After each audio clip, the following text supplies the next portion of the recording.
no segundo livro das Crônicas, no capítulo 5, eu li do 11 ao 14, eu vou ler só 13 e 14. Em segundo livro das Crônicas, capítulo 5,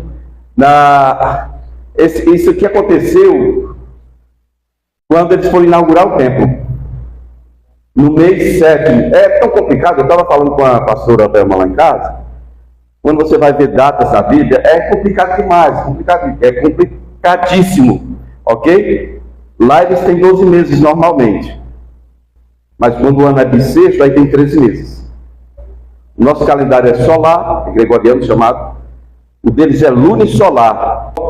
O sol define quantos meses do ano, a lua define o início de cada mês. Primeira lua nova é festa ágape. Lua nova é reunião solene. Toda lua nova, independente do dia primeiro, segundo ou sexto dia da semana, é sempre um sábado. Todo primeiro dia de cada mês, toda lua nova, primeiro dia de cada mês para eles. Aí, para não ficar assim, nenhuma dúvida, isso aqui aconteceu no 7º mês. O que acontece? Aqui nós temos 12 meses. E a virada do ano é quando termina esses 12 meses, certo? Não é em dezembro? Pois é, mas para eles lá no calendário civil, eles comemoram a virada do ano no 7º mês. 7º mês. Calendário civil, não estou falando do religioso, não, que é mais complicado uma coisinha. Porque o calendário civil tem 12 meses, mas eles comemoram a virada do ano no 7º mês. Primeiro dia do 7º mês, eles tocam trombetas anunciando, esse é o início do ano. Primeiro dia, trombetas. Do 1º ao 10º dia, todos os dias, tem uma trombeta anunciando lá: ei, o ano está começando, se arrependam! Por quê? Porque o 10º dia do 7º mês é o Yom Kippur, é a festa mais sagrada, mais até hoje. Yom Kippur é o dia do perdão. Perdão de pecado, pastor, perdão de pecado, perdão de dívida. Quem tinha sido vendido como escravo tinha sua dívida quitada. No 10º dia do mês 7º, essa pessoa tinha que estar em casa, suas dívidas perdoadas, ela tinha que estar ali praticando o Yom Kippur. O 10º dia do 7º mês era o único dia no ano em que o sumo sacerdote entrava lá no Santo dos Santos para colocar sangue lá na arca, lá perto da arca, né? Amém? É isso. E daí a mais 5 dias, no 15º dia do 7º mês, começava Sucote, cabanas. Nós chamamos de festa dos tabernáculos. Amém? Tudo isso é no 7º mês. Essa inauguração aqui do templo foi no início. Por isso que você for ler o texto de casa, você vai ver que tinha uns bocados de sacerdotes com bastante trombetas aí. Provavelmente beirando ali o Yom Kippur, né? Amém? Veja o versículo 13 e 14 para mim, segundo Crônicas, segundo livro das Crônicas, capítulo 5, versículo 13, diz: quando em uníssono, há um tempo, tocaram as trombetas e cantaram para se fazerem ouvir, para louvarem o Senhor e render-lhe graça, e quando levantaram eles a voz com trombetas, símbolos e outros instrumentos músicos para louvarem o Senhor, porque Ele é bom, é repetido isso aqui, né?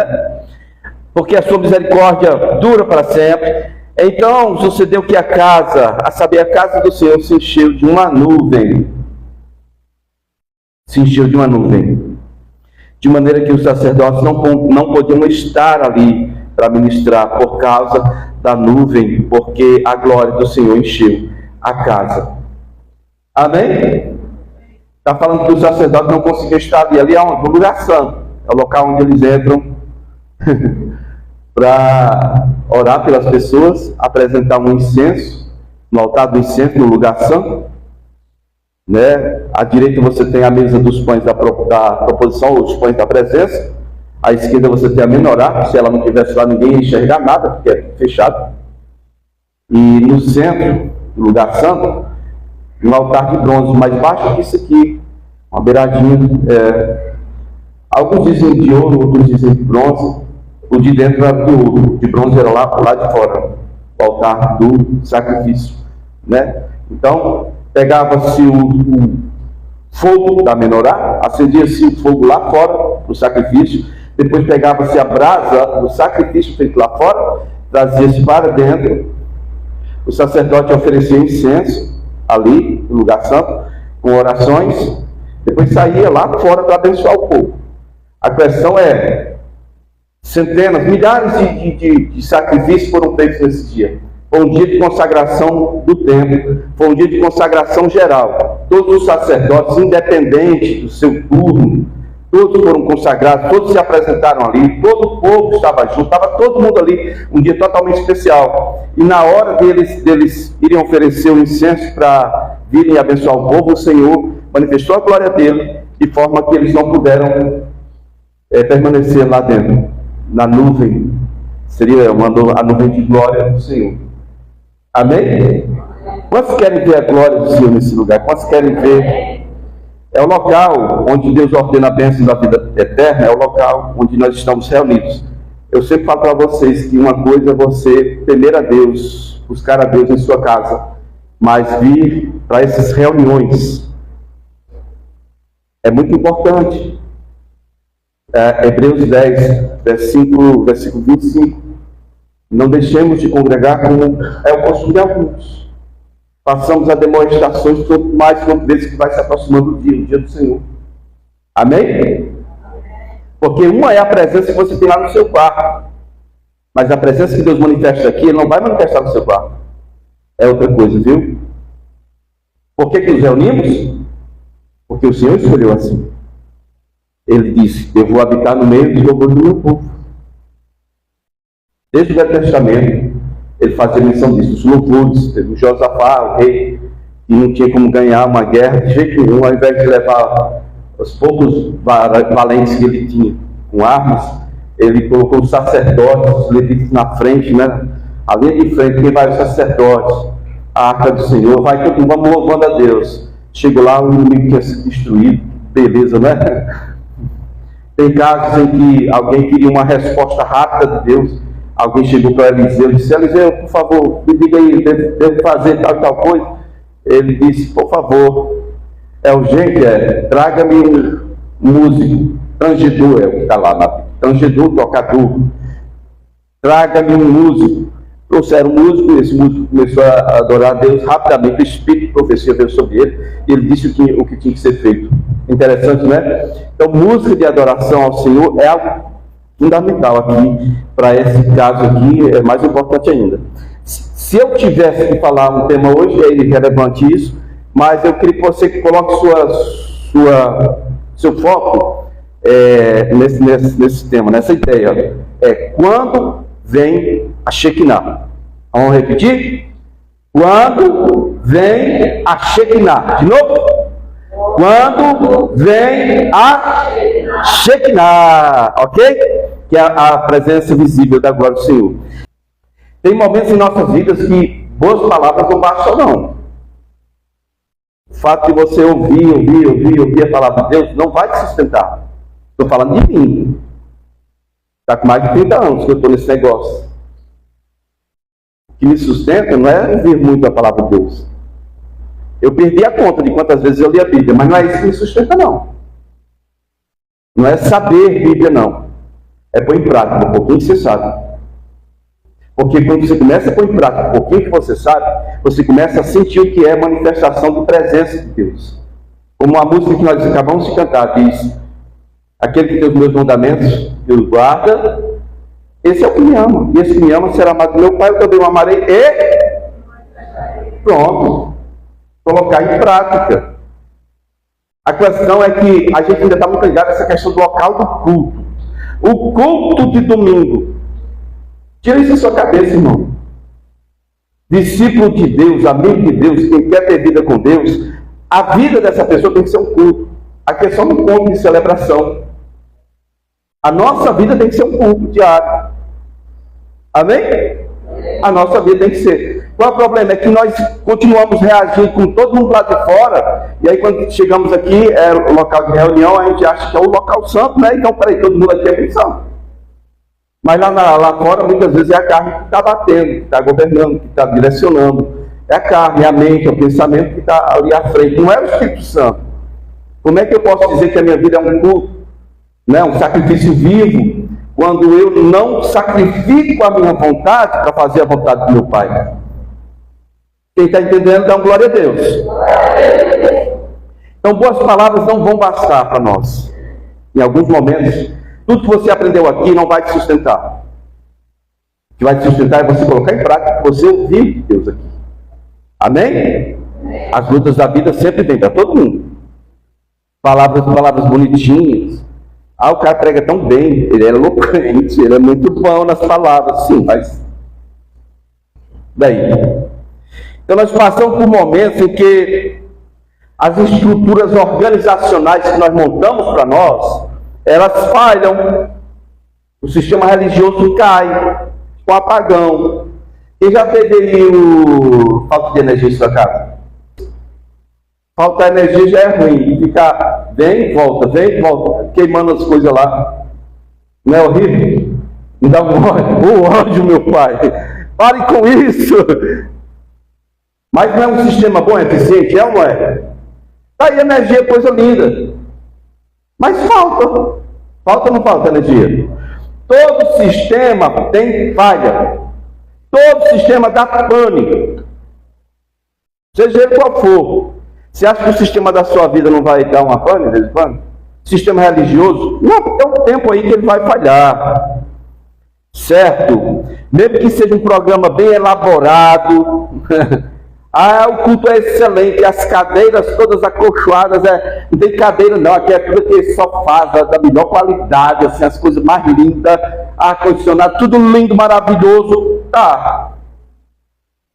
Pode ser excelente para você, estar num ambiente desse, mas será que é um culto aceitável a Deus? Se a minha vida não é aceitável, meu culto é aceitável? Eu acho que não. Porque o que Deus falou para Caim foi: se você procedesse corretamente, você não seria aceito?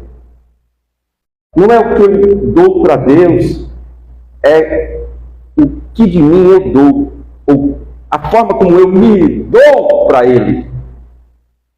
Quem está entendendo? Dá glória a Deus. Então há momentos em que só a glória de Deus vai nos fazer parar.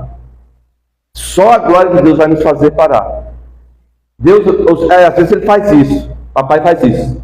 Ele dá uma pane no sistema quando ele manifesta a Shekinah dele. Rapaz, tá na hora de louvar, né, pastor? Mas quando a glória entra, meu irmão, é gente urrando, é gente chorando, é gente quebrantada, é gente moendo, sendo moída mesmo, é gente confessando pecado, é lamentando, é gente querendo mais de Deus, é gente pulando, é gente rolando pelo chão. O negócio fica muito doido, as regras parecem que não faz diferença nenhuma. E se você for querer impor ali, e se você, colocar na sua cabeça, eu vou pôr ordem nessa bagaça aqui, e o Espírito Santo te pegar, já era, papai. Você vai dar mais escândalo que os outros. Porque eu era bem certinho. Eu gostava das coisas tudo bem direitinho, sabe? Aí eu já paguei muito comigo. Então, um negócio, as pessoas, eu julguei, unção de embriaguez, essas outras coisas assim. Mas já paguei mico, cair mesmo, ficar embriagado, ficar rindo, sem parar, na língua estranha, falando pelo chão. Você sabe que a pessoa chegar na presença do Senhor sem vontade de viver, sem nenhuma vontade de viver, e o Senhor estendeu o dedo para ele assim e disse assim: olha, você não está morto, eu te dei vida. O dedinho dele parece que esticou, bateu aqui. Acabou-se o sentimento ruim. E aí, 40 minutos sem falar uma palavra em português, só no mistério. Sabe o que é manifestação de glória e de presença do Senhor? Se uma palavra dele muda meu ser, imagine a manifestação da sua glória, ou glória a Deus. Irmãos, só a presença do Senhor, só a glória de Deus consegue tocar os corações, nossos corações, quando eles estão endurecidos. Quando a gente está querendo ir numa direção que não é a vontade de Deus. Só a glória do Senhor. Nós temos um sistema organizado já. Se você, porventura, tivesse que fazer uma prova aqui, você saberia como é que é o culto aqui? Sabe como é que começa? Geralmente tem uma palavrinha para iniciar, tem oração, tem os louvores, depois tem um negócio de orar pelas pessoas, entrega de profeta, palavra, tchau, tchau e benção, acabou o culto, vamos para casa. É esse sistema. Mas não é isso que é culto. Culto é você todo dia, negando a si mesmo, tomando sua cruz e seguindo a Jesus. Isso é culto. Isso é adoração, isso é serviço. Aqui é só justamente para a gente comemorar. Porque estamos ganhando. Estamos ou não estamos? Estamos sendo transformados de glória em glória, estamos crescendo no conhecimento do Senhor, estamos esperando a vinda dele, estamos ou não estamos? Estamos ganhando, ninguém está perdendo nada não. Estamos em obediência, temos esse sistema aí, mas esse sistema não produz a glória de Deus, e quando a glória de Deus se manifesta, ele quebra o sistema, ele dá uma pane no sistema, e só mesmo a glória do Senhor, para nos fazer ouvir, parar diante dele, quebrantar, e nos, sabe, a glória de Deus quando ela se manifesta, eu lembro da pregação do Humberto do domingo passado, o caminho do Senhor. Os outeiros serão rebaixados, os vales serão aterrados, ou seja, no caminho do Senhor não tem gente soberba, nem tem gente deficiente, humilhada, deficiente de caráter ou de emoções, não. Esse caminho aí é preparado aqui dentro. Sabe? Não é só reto, ele é plano. Diga, é plano. É plano. Então a glória de Deus, quando ela se manifesta, ela quebra o soberbo. O soberbo já chega, corre e diz assim: ei, o que eu posso fazer para ser salvo? Se arrependa dos seus pecados, segundo o Senhor, seja batizado, siga o Senhor. Quando a glória de Deus se manifesta, é assim. O cara pode estar lá a vida inteira, na porta da casa do Senhor, lá não podia entrar, mas está lá, esperando uma esmola. Rapaz, não tenho dinheiro não, mas o que eu tenho eu lhe dou. Em nome de Jesus Cristo, levante, bora. Acabou-se. Isso é glória, poder de Deus, é demonstração de poder pelo Espírito. Aí o cara entra pulando, sem cumprir as regras religiosas. Ele tinha que ser examinado por um sacerdote. O sacerdote tinha que declarar que ele estava purificado daquela paralisia, daquela doença. Vocês estão entendendo? Maravilha. Amém? A glória de Deus, quando manifesta, quebra as regras do sistema. Nós precisamos disso. Certo? Que foi a inauguração do templo de Salomão. E o que fica em destaque nessa história é que os sacerdotes, eles não puderam continuar a ministrar lá. Ministrar é servir, né? Eles não puderam continuar o serviço. Eles foram impedidos por causa da Shekinah, da glória de Deus que se manifestou ali. E tudo ali estava funcionando muito bem. Se você for olhar a regra do texto bem direitinho, você vai ver que Salomão e as autoridades fizeram muitos sacrifícios. Então, a hora que o sacerdote tinha que estar no santo lugar, é a hora que tinha que oferecer o incenso. Só que assim, teve uma hora que alguns entraram, na hora que sair, não entra mais ninguém mais entra aqui.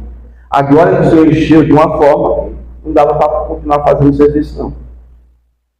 Não enxergava mais nem onde é que estava, talvez a menorada desse para enxergar, porque ela estava lá, a luzinha acesa, mas ninguém sabia nem onde é que estava o pão da presença, né? E o altar do incenso, como é que quem sabe? Peraí, tem que ir assim, olha, segurando a coluna do tempo, né? Peraí, mais ou menos aqui. Ah, peraí, aqui tem a mesa, peraí, é bem ali no meio, peraí. Não tem como, irmão. Não tem como. A presença do Deus vivo foi manifesta ali. E a glória do Senhor encheu aquele lugar com uma nuvem. E é um pouco diferente da nuvem que apareceu para Jesus e Pedro, Tiago e João lá na transfiguração. Veja que lá aqui no texto era uma nuvem espessa.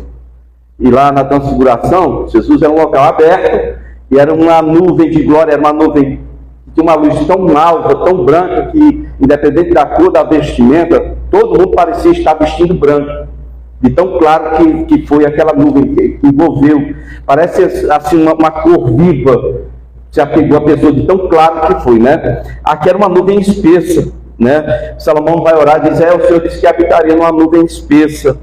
E naquele momento que a glória de Deus foi manifesta na inauguração do templo, ali não tinha espaço para ninguém, para palavras não. Mas Pedro é Pedro, né? Lá na transfiguração, Pedro é Pedro. Ele tinha que falar alguma coisa. Aqui não, aqui os sacerdotes só ficaram fazendo uma coisa. Negada, não dá para entrar lá dentro, vamos continuar só cantando aqui fora. Esse era o costume que eles tinham de quando eles estavam servindo ao Senhor, lá no tabernáculo de Davi. Porque no tabernáculo de Davi, na tenda do Davi, não tinha esse negócio de santo e santo dos santos. Era só a arca de Deus lá dentro, e os músicos aqui fora, tinha um altar para sacrifício também, mas o principal não era sacrifício, era louvor e adoração. Foi Davi que estabeleceu, instituiu isso. Louvor com instrumentos, tal, com música. Davi gostava de chamar o povo, bora, vamos cultuar o Senhor. Chamava todo mundo, parecia um carnaval. Literalmente, parecia. Em que sentido? As pessoas todas juntas, organizadas, ele ia à frente, o povo vinha atrás, pulando, dançando com alegria para ir para a casa do Senhor. Ele escreve isso em um dos Salmos. Ah, que saudade que eu tenho da época que eu fazia isso. Nessa época que a filha do Saulo repreendeu ele. Pois é. Quando a glória de Deus manifesta, é o momento em que todo ritualismo, ou vamos dizer assim, toda organização humana para dar lugar àquilo que é fundamental, ou seja, Deus abençoando o seu povo. Que o sacerdote abençoava o povo, depois saía do santo lugar. Eles estavam lá dentro. Eles saíram, mas não entraram mais não. Esse rapaz não dá mais não. E chega agora, dizia, vamos só cantar louvores aqui. Eles descobriram que tinha um outro tipo de sacrifício que podia ser oferecido. Porque no tabernáculo de Moisés era só matar animal mesmo. Mas aqui eles ficaram cantando. E eu sei, até a música eu sei qual é. O Senhor é bom e o seu amor leal dura para sempre. O Senhor é bom e a sua misericórdia dura para sempre. Rapaz, mas que frase, né? Você ficar aí um tempão só repetindo isso. Parece doideira? Parece ou não parece? Parece um manto, né? As pessoas diziam, rapaz, a música do Antônio Cirilo, pastor Antônio Cirilo. É um negócio muito repetitivo, é só aquela coisinha. Bom, mas ele foi impactado com a glória de Deus. Ele não precisa de muita letra. Ele só precisa conservar aquela presença ali. E ele captou o que devia entregar ao Senhor e ficou lá. Né? Repetindo aquilo ali. Só tua glória, só tua glória, só tua glória me satisfaz. É só um abraço. Tem músicas dele assim, só repetindo isso. Não precisa muito mais do que isso. A glória de Deus quando manifesta, a gente só tem que usufruir. Não tem que inventar nada. É o que está em seu coração, que foi colocado, que você tem que manifestar para ele também. Amém? E nós estamos falando aqui dessa nuvem de fumaça, e não era fumaça de incenso não, viu gente? Era a nuvem da glória do Senhor, era a Shekinah do Senhor que apareceu ali. Agora hoje, eu quero fazer uma primeira pergunta para você. Quando foi a última vez que a presença do Senhor tirou você do controle? Às vezes a presença do Senhor chega, e ao invés de você usufruir, você se sente incomodado. E quando ela chega, a primeira coisa que ela tira é a sua direção. Ela tira a sua direção, ela tira o seu norte. Ah, você está no volante? Sai fora, sou eu agora. Vai para onde? Não interessa, sou eu que estou dirigindo. Fica quieto aí. Você está entendendo? O culto começou de um jeito, mas depois que a glória de Deus entrou, acabou. Agora ele vai dar a direção aqui. Vocês estão entendendo? A pergunta é, quando foi a última vez que você passou por isso, você sentiu isso, que o Senhor, a glória dele, fez você calar? A gente tem tantas perguntas, tantos questionamentos, mas quando a glória do Senhor se manifesta, a gente não tem uma palavra, às vezes uma frasezinha. O Senhor é bom. O Senhor é tão bom. Quando foi a última vez que a glória do Senhor se manifestou em sua vida, te fez chorar? Sabe? Fez talvez você se agarrar aí com alguma coisa para não cair por terra. Não foi alguma vez que você passou por isso? Bom, eu quero que você entenda aqui que esse ambiente de consagração do Templo de Salomão é um negócio assim, preparado, né? Com pessoas preparadas, certo? E a glória do Senhor se manifestou. O que em nossas vidas está faltando a gente organizar para a manifestação da glória de Deus? Primeiro, a ideia que é muito batida aí, eu já falei com você, buscar Deus no seu particular é dever de todos aqui. Ele não está fazendo, está errando, irmão, é pecado. Mas não é um pecado contra Deus só não, é pecado contra você. Você vai morrer espiritualmente rapidinho. Não busca não para você dele. Quando você vê você morrer, nem sabe o que saiu da igreja, já sai com aquela desculpinha. Não, eu não estou indo na igreja, mas estou muito bem com Deus, está bem caído. As pessoas, quando estão na presença de Deus, são retiradas ou caem, elas se tornam, elas ficam em um estado 7 vezes pior. Os demônios, os vícios, a carne, tudo vem e domina, com toda a força. E já era. O que precisa ser organizado em nossa vida como pessoa e como igreja, para que essa glória de Deus possa realmente ser manifesta. Sabemos que, quando chegar em casa, você lê o texto inteiro, você vai ver que coisa interessante. Na escola, quem está vindo na escola bíblica aqui? A escola bíblica?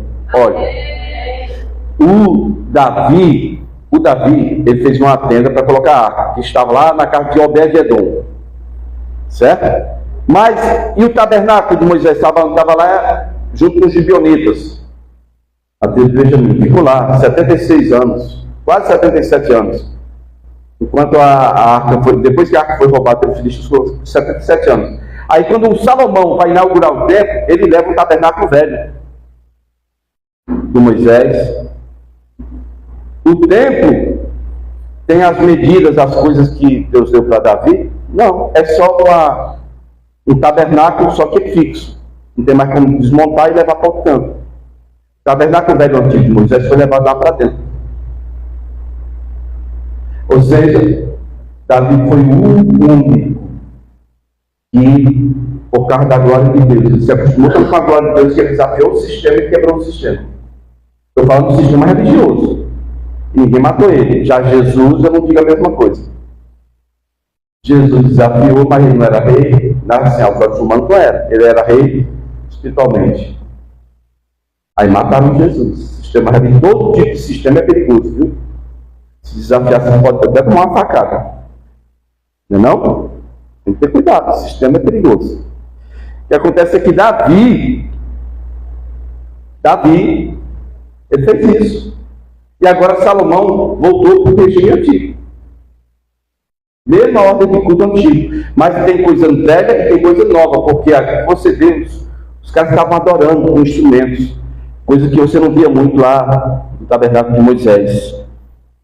E se nós queremos ver Deus se manifestar entre nós precisamos preparar esse ambiente, preparar o caminho do nosso coração, preparar a nossa vida, como pessoa e como igreja. Amém? Amém. Pronto. Por que eu digo isso? Porque Deus não vai habitar no meio de desordem. A pessoa quer ser abençoada sim. Mas eu acabei de falar sobre o desafio. Quem estava aqui quando eu falei sobre o desafio? Eu quero ser abençoado, eu não vou cumprir minha parte. Meu irmão, Cláudio Duarte já nos ensinou. Deus vai fazer tudo por você. Menos a sua parte. Eu faço um desafio para você. Se você não quer aceitar, não adianta você ficar dizendo que mas eu quero ser abençoado, mesmo sem aceitar o desafio. Problema teu, irmão. É problema teu. Quem está me entendendo? Amém. Todo mundo quer conhecer mais de Deus, mas negam a cruz, correm da cruz. Querem viver fazendo a própria vontade e mesmo assim a conhecer mais de Deus, ter a glória de Deus. Mas não pode. Não pode, você não pode chegar na rodoviária e dizer assim, eu estou querendo ir para Alto Santo, mas me vendem uma passagem para Russas. Se eu comprar uma passagem para Russas, eu vou para onde? Para Russas. Não, mas eu queria ir para Alto Santo. Aí eu vou daqui até Russas dizendo, mas eu queria ir para Alto Santo. Por que me pegou uma passagem para Alto Santo, animal? É o oposto. Nós agimos muitas vezes assim, queremos mais de Deus, mas damos lugar à nossa carne.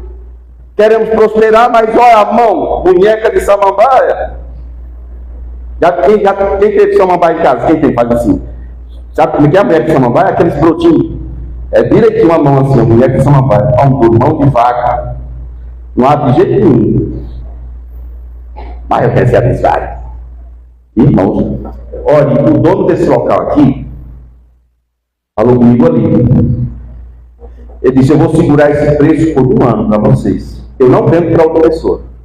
Para vocês eu vendo. Rapaz, eu não vejo como comprar, não. Você vê como comprar? Mas você, quem crê aqui que nós podemos comprar esse lugar? Vamos começar a mexer? Trocar ideia, um grupo, vamos começar a mexer. Amém? É assim, irmãos, olha. Quando a gente quer uma coisa, a gente tem que organizar. Eu não posso passar 1 ano dizendo: rapaz, eu queria tanto comprar aquele negócio. Ei, mano, eu queria tanto comprar aquele lugar. Todo mundo já sabe que eu queria. Eu tenho que fazer algo mais. Quem quer conhecer mais de Deus? Faça alguma coisa a esse respeito. Faça alguma coisa.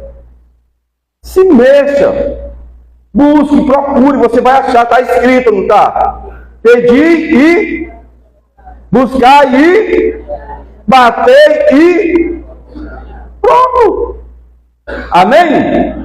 Olha, quando a glória de Deus vem, os planos cessam, os homens se calam, a nuvem enche o local, a nuvem da glória, né? E a Bíblia diz que os sacerdotes não puderam permanecer ali para ministrar. Eles foram impedidos de continuar com o ritual. Eu acho muito ruim quando eu tenho que mudar de agenda. É um problema sério que eu tenho. É muito sério. Muito chateado. Mas se for a glória de Deus, eu não consigo ficar chateado, não. Fica pelo chão, falando de língua estranha. Não sei por quê. Quando é Deus que muda a minha agenda, o domínio dele é total. É nocaute. Tem negócio de medir força com Deus, não. Uma vez alguém sempre dizia: o espírito profeta está sujeito ao profeta. Eu digo: pelo que eu experimentei, eu descobri uma coisinha, uma outra verdade. É que o espírito de profecia não se sujeita a ninguém. Quando ele vem, ele pega e põe por terra. Quer ver um exemplo? Não vou dar nem exemplo de gente boa. Eu sou gente boa comparado com 2 exemplos que eu vou lhe dar aqui. Saul. O espírito de profecia veio sobre Saul. E ele ficou profetizando nos meus profetas. Quer ver um pior do que Saul? Alguém já ouviu falar de Balaão? Já? Feiticeiro, agoureiro de uma filha? Mas fazer um despachão lá. Foram 21 bezerros, 21 carneiros, cordeiros. 3 lugares. Quando ele ia amaldiçoar o povo, o espírito de profecia vinha sobre ele, tomava o feiticeiro. O bicho ruim só conseguia abençoar. Profetizou ou não profetizou? Um feiticeiro, agoureiro. Então compreendam, a glória de Deus, quando ela se manifesta assim. Geralmente, quando a glória de Deus se manifesta, o espírito de profecia está ali junto. Amém? Queridos, quando a glória de Deus chega, nossa agenda muda, nós somos parados para contemplá-lo, né? A ordem do culto muda, é interrompida. Deus toma o controle e abençoa a sua vida, a nossa vida. E ele vem para mostrar que está recebendo aquele serviço, aquele culto. Então, quando a glória de Deus vem, até o pregador cessa de falar muita coisa, ele passa a cantar louvores, ele passa a adorar. O ambiente aqui não é um ambiente para adoração. O ambiente aqui é para batalha. Mas se nós quisermos ver a glória de Deus se manifesta nesse lugar, em nossas vidas, temos que organizar a nossa vida. O Senhor vai romper o céu de bronze, o Senhor vai manifestar a glória dele em nossas vidas. Em nome de Jesus, amém? Porque quando vem a glória do Senhor, sabe, o homem, ele arrega, não tem como. Ele se agarra a Deus, o que tem mais próximo dele é Deus, ele se agarra a Deus. Amém? Quando a glória de Deus se manifesta, você começa a entender que assim, não é a sua força que faz nada. Você nem tem força, não é a sua capacidade, não é a sua sabedoria, não é sobre o que você tem para oferecer a Ele, não é nada sobre você, nada, sabe? O que você vê ali diante da glória do Senhor É que você está diante de alguém tão santo que você não quer ver outra pessoa. Você chegou a um nível, você chegou a um lugar que você não quer mais sair dali. Não tem negócio que é de novo, vai embora, estou de boa aqui. Você não quer mais sair. Quem já experimentou um pouquinho disso? Aquela sensação de você, seu espírito gêmeo, dizendo: sem o Senhor eu não sou nada. Eu não sinto, eu não posso, eu não faço, eu não sou nada. A glória do Senhor vem e manifesta a minha estatura, a minha estrutura. Revela quem eu sou de verdade. E o tamanho da necessidade que eu tenho de Deus em minha vida. A glória de Deus, ela serve para isso. Para mostrar a real necessidade que cada um de nós temos. Cada um de nós tem de ter mais de Deus. Amém? A glória de Deus é o que transforma a nossa vida, o nosso entendimento. Ela nos consome e ela nos dá um propósito, uma missão. Quem lembra do Isaías? Quem já leu o livro de Isaías? É grande, né? O livrão. O livrão. Mas se você for lendo até o capítulo 5, ele vai profetizando assim: ai da nação fulana, ai da nação ciclana, e tu, nação, e você, nação tal. Vai só proferindo juízo. Quando chega no capítulo 6, ele grita: ai de mim! Eu acho que está escrito mais ou menos assim, capítulo 6. No ano que morreu o rei Uzias, o rei Uzias foi aquele rei desobediente que quis sacrificar sem ser sacerdote, acabou ficando leproso. No ano que ele morreu, eu vi o Senhor, as abas das vestes do Senhor cobriu o templo, a glória do Senhor encheu o lugar. Então eu caí prostrado, disse: ai de mim, eu sou um homem que impura os lábios, habito no meio do povo que é lábios impuros, e os meus olhos viram a glória, achei que não, viram a presença da glória do Senhor. Ou seja, para a ideia, eu vou morrer. É esse sentimento que dá. Eu vou ser iluminado. Aí o anjo foi, né? Trouxe um abraço, colocou na boca dele: pronto, você não vai morrer não, você foi purificado. E depois o texto vai continuar dizendo: Isaías está no ambiente de adoração, ele foi purificado, ele não vai morrer. Se você continuar lendo o texto, você vai ver assim, que ele ouviu uma voz dizendo assim: a quem enviarei? Quem há de ir por mim? Ele, no meio da visão espiritual, ele diz: eis-me aqui, pode me enviar, envia-me a mim. Ele não sabia que o que ele estava falando era da parte do Senhor, porque essa é a palavra de Jesus, quando o Pai quis enviar alguém à terra. Isaías está falando a frase que Jesus diria para o Pai: eis-me aqui, Pai, pode me enviar. Eu vou descer da minha glória, eu vou me fazer homem. Alguém tem que ensinar para mim, gente, o caminho, meu povo, que se chama pelo meu nome. Alguém tem que dar exemplo para eles.